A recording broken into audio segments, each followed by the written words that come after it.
دنیا کا ہر انسان سکون کا متلاشی ہے۔ اس سکون کو حاصل کرنے کے لیے دن رات محنت میں لگا ہوا ہے اور اسی کے اوپر وہ اپنی کامیابی اور ناکامی کا مدار سمجھتا ہے۔ مگر غلط فہمی یہ ہوئی کہ جن اسباب سکون کو وہ حاصل کرتا ہے ان میں سکون ہے ہی نہیں۔ وہ یہ سمجھتا ہے کہ اگر مجھے مال مل گیا سکون مل جائے گا، اگر مجھے اچھی بیوی مل گئی تو سکون مل جائے گا، اگر مجھے بڑی زمین کا ٹکڑا مل گیا تو سکون مل جائے گا، اگر حکومت کے اختیارات مل گئے تو سکون مل جائے گا۔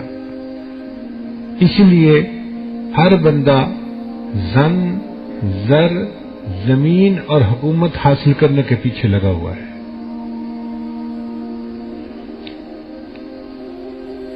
مگر اس سب کے باوجود ان کو دلی سکون نہیں ملتا، اس لیے کہ جن چیزوں میں وہ سکون تلاش کرتے پھر رہے ہیں ان چیزوں میں سکون ہے ہی نہیں۔ قرآن مجید نے اس کا حل بتا دیا، الا بذکر اللہ تطمئن القلوب، جان لو اللہ کی یاد کے ساتھ دلوں کا اطمینان وابستہ ہے۔ نہ دنیا سے، نہ دولت سے، نہ گھر آباد کرنے سے، سکون دل تو ملتا ہے خدا کو یاد کرنے سے۔ تو جو انسان اللہ کو یاد کرے گا اللہ تعالیٰ اس کے دل میں سکون عطا فرما دیں گے۔ کچھ سواد نہ مصری اندر تے کھنڈا بھی چکھ ڈٹھیاں، ہمارے علاقائی زبان کا شعر ہے، اس کا میں ترجمہ کر دوں گا۔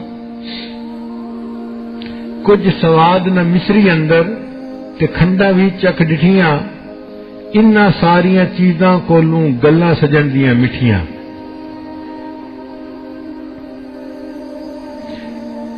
کہ مصری بھی ہم نے کھائی مگر اس کو ہم نے مزیدار نہیں پایا، چینی بھی کھائی تو اس میں وہ مزہ نہیں آیا جو مزہ ہمیں اپنے محبوب کی باتوں کو سننے میں آیا ہے۔ اس لیے اللہ تعالیٰ ارشاد فرماتے ہیں، یا ایھا الذین آمنوا اذکروا اللہ ذکرا کثیرا، اے ایمان والو اللہ کا ذکر کثرت کے ساتھ کرو۔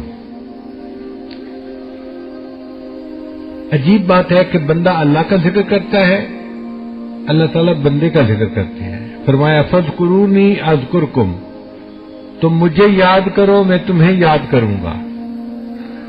اب اس کا مطلب یہ نہیں ہے کہ ہم کہیں گے اللہ اللہ اللہ اور اللہ تعالیٰ کہیں گے بندہ بندہ بندہ، نہیں۔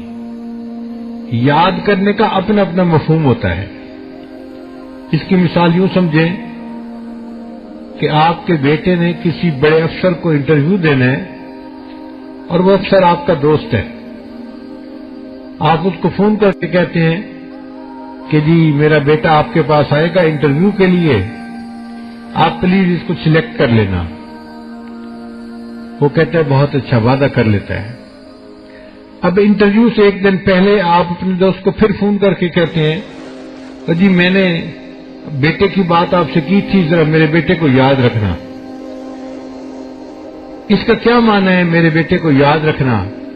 کہ جب آپ فیصلہ کرنے لگیں تو میرے بیٹے کے حق میں فیصلہ کرنا، اس کی مدد کرنا، اس کے ساتھ نرمی کا معاملہ کرنا، تو اکثر کا یاد کرنا یہ کہلاتا ہے۔ اسی طرح ہم کہتے ہیں اللہ اللہ اللہ، یہ ہم نے اللہ کو یاد کیا۔ اور اللہ بندے کو کیسے یاد کرتے ہیں کہ اللہ جب بندے کے اوپر حالات بھیجتے ہیں تو نرمی کا معاملہ کرتے ہیں، اپنے بندے کی مدد فرما دیتے ہیں۔ یہ اللہ اپنے بندے کو یاد کر رہے ہوتے ہیں۔